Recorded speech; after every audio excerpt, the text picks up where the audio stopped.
Assalamualaikum warahmatullahi wabarakatuh.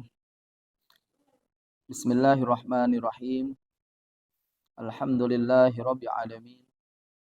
Wa bihi nasta'inu ala umuri dunya waddin. Wassalatu wassalamu ala sayyidina wa habibina wa syafi'ina maulana Muhammadin wa ala alihi wa sahbihi ajma'in. Amma ba'du.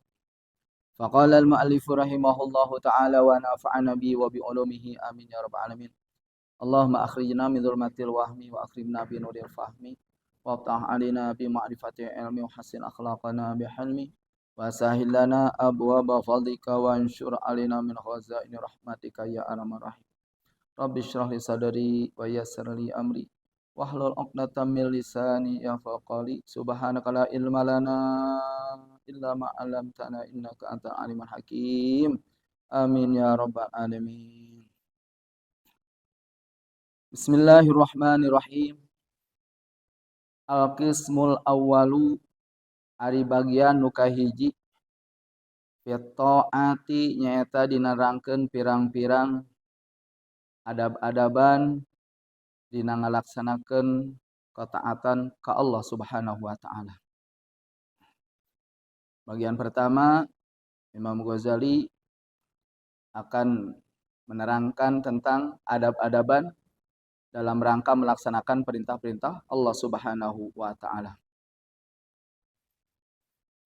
I'lam kanyakeun ku anjeun anna awamirallahi taala kana sanya-nyana pirang-pirang parentah-parentah Allah Subhanahu wa taala faraidu eta aya anu sifatna pirang-pirang kaparduan wa nawafilu jeung kadua aya anu sifatna pirang-pirang pasunatan. Sahabat kaum muslimin rahimakumullah. Kata Imam Ghazali, kita harus mengetahui bahwa semua perintah Allah Subhanahu wa taala terbagi atas dua bagian. Pertama, faraidu, ada perintah-perintah Allah yang fardu, yang wajib. Wa nawafilu, yang kedua, ada yang namanya perintah Allah itu adalah yang sifatnya sunnat. Apa itu fardu? Fardu adalah ma talabahus syari'u talaban jaziman, adalah sesuatu yang dituntut, yang diperintah oleh syara. Artinya sesuatu yang ditugaskan, yang diperintahkan oleh Allah melalui via lidah Rasulullah SAW, tolaban jaziman, dengan perintah atau tuntutan yang sangat tegas. Suka atau tidak, menerima atau tidak, yang namanya orang yang mentauhidkan kepada Allah Subhanahu wa taala, yang mentuhankan Allah, yang mengatasnamakan dirinya sebagai hamba Allah, wajib melaksanakan tuntutan Allah yang tegas ini, yang wajib ini. Hukumnya ma yusabu fa'iluhu wa yu'aqabu tarikuhu. Karena tuntutan ini sangat tegas, tidak ada tawar-menawar. Mau tidak mau harus kita lakukan, sehingga hukumnya akibat daripada perintah Allah ini ketika dilaksanakan dapat pahala, ketika ditinggalkan dapat dosa dan siksa. Itu namanya fardu. Itu namanya wajib. Dan tentunya perintah-perintah Allah yang sifatnya wajib atau fardu itu dibagi dua. Ada yang fardu ain atau wajib ain, juga ada yang fardu kifayah atau wajib kifayah. Fardu ain adalah perintah Allah yang ditujukan kepada setiap individu. Jadi tidak bisa diwakili oleh orang lain. Ya, tentunya orang ini adalah orang yang telah mencapai umur balik, ya, juga punya akal. dan Islam. Wajib melakukan seperti mana fardu ain adalah seperti sholat yang 5 waktu, puasa, ya, itu, talab ilmu dan sebagainya. Nah, itu tidak bisa diwakilkan sama siapapun, tapi setiap orang wajib melaksanakannya. Yang kedua ada yang disebut fardu kifayah atau wajib kifayah, ada suatu tuntutan Allah yang ditujukan untuk umumnya manusia. Ya. Untuk sekelompok manusia atau untuk umumnya manusia secara umum. Perintah Allah yang ditujukan secara umum. Ketika ada salah satu orang atau 2 orang yang melaksanakan tuntutan Allah ini, maka gugurlah, ya, kewajiban tuntutan dari Allah Subhanahu wa taala untuk semuanya. Tapi kalau tidak ada satupun yang melaksanakan tuntutan Allah yang sifatnya fardu kifayah ini, maka semua orang terkena dosa. Ya, terkena dosa. Itu namanya fardu kifayah. Seperti mana? Seperti pengurusan jenazah, atau seperti mengetahui ilmu pengetahuan terhadap ilmu alat seperti nahu, sorob, ya, dan sebagainya. Itu kalau di kampung kita tidak ada satupun, ya, yang tahu tentang ilmu nahu, ilmu sorob, dan alat-alat yang lainnya, termasuk ilmu tajwid, maka kampung kita semuanya, orang yang ada di kampung kita semuanya berdosa.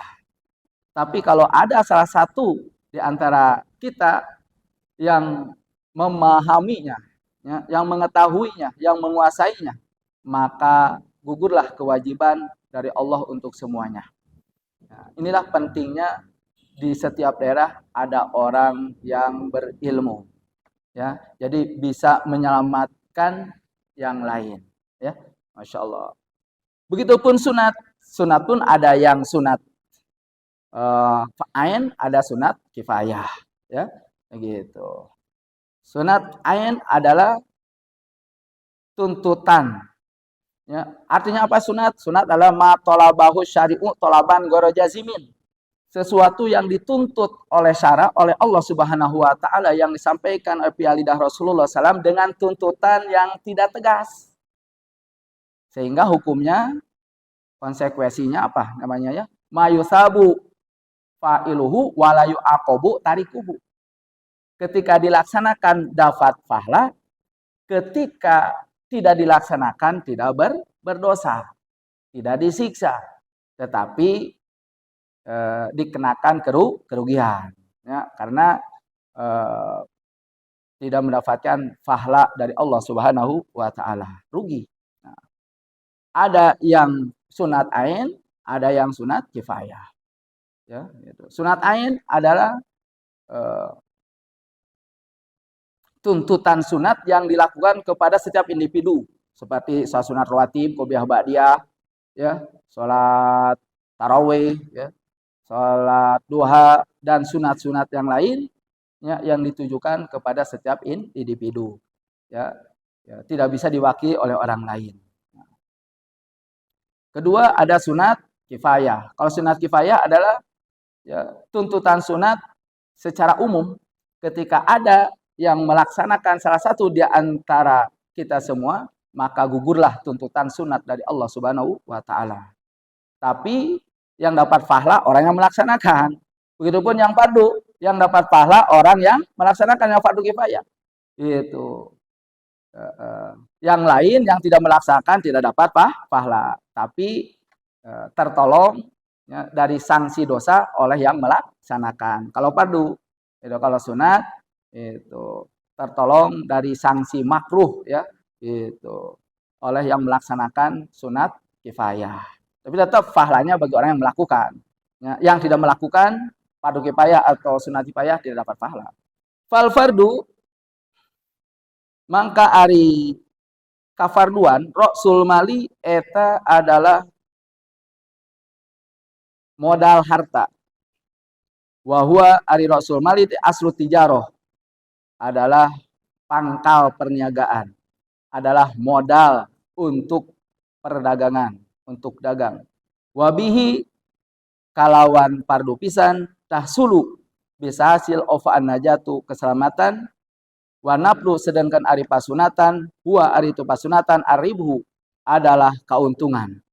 Wabihi jeung kalawan pasunatan al fauzu bisa memperoleh bidarajati karena pirang-pirang darajat kedudukan yang tinggi di sisi Allah Subhanahu wa taala.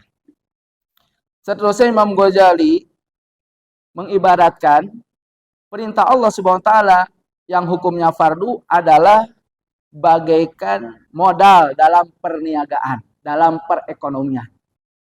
Bisa dan tidak bisa kita berdagang itu kalau ada modal. Tapi kalau tidak ada modal, apa yang harus kita dagangkan? Gitu. Apa yang harus kita belikan? Gitu. Nah, itu dalam perniagaan, itu dalam ekonomi. Harus ada modal. Ya minimal modal kepercayaan. Gitu. Makanya dengan keparduan kita akan diselamatkan oleh Allah Subhanahu wa taala dari sanksi dosa dan siksa. Gitu. Karena tidak mungkin kita bisa bertakarub mendekatkan diri kepada Allah Subhanahu wa taala tanpa melaksanakan perintah-perintah Allah yang sifatnya wajib dan fardu. Ya, jadi orang yang dekat dengan Allah ya, adalah orang yang melaksanakan perintah-perintah Allah Subhanahu wa taala yang sifatnya wajib. Nah, dengan melaksanakan tugas Allah ini, maka kita akan diselamatkan daripada dosa dan siksa. Ini yang dimaksud aslu tijaroh. Ya, aslu tijaroh. Nah, tapi kalau kita tidak melaksanakan keparduan ini, maka siapapun pasti akan terkena sanksi dosa dan siksa. Sedangkan sunat adalah bagaikan keuntungan daripada perniagaan tadi. Nah, artinya apa? Ketika kita telah melaksanakan kewajiban-kewajiban dari Allah, lalu kita melaksanakan perintah-perintah yang sunat, qobliyah, badiah, dan sunat-sunat yang lain, berarti kita dalam mendapatkan keuntungan di dalam agama Allah Subhanahu wa taala, yaitu berupa semakin dekatnya kita dengan Allah atau berupa kita ditambah derajat kita ya, dengan derajat yang tinggi di sisi Allah Subhanahu wa taala. Ya gitu. Itu sunnah. Tapi kalau kita melakukan perintah-perintah Allah yang sunat tanpa didasari dengan, tanpa diawali dengan melaksanakan kewajiban-kewajiban kepada Allah Subhanahu wa taala, maka bagaikan kita mengharap keuntungan tanpa perdagangan. Gitu. Mengharap keuntungan tanpa modal. Itu ya. Secara logika sampai kapanpun kita tidak akan mendapatkan keuntungan. Jangankan untung, berdagang pun kita tidak mungkin bisa. Ya, makanya ya Allah, kewajiban ini adalah kewajiban yang pokok. Ya, sunat ini adalah kewajiban tambahan. Ya, itu. Sampai di sini dulu, kurang lebihnya minta maaf. Ya. Mudah-mudahan dapat dipahami oleh kita semua. Wassalamualaikum warahmatullahi wabarakatuh.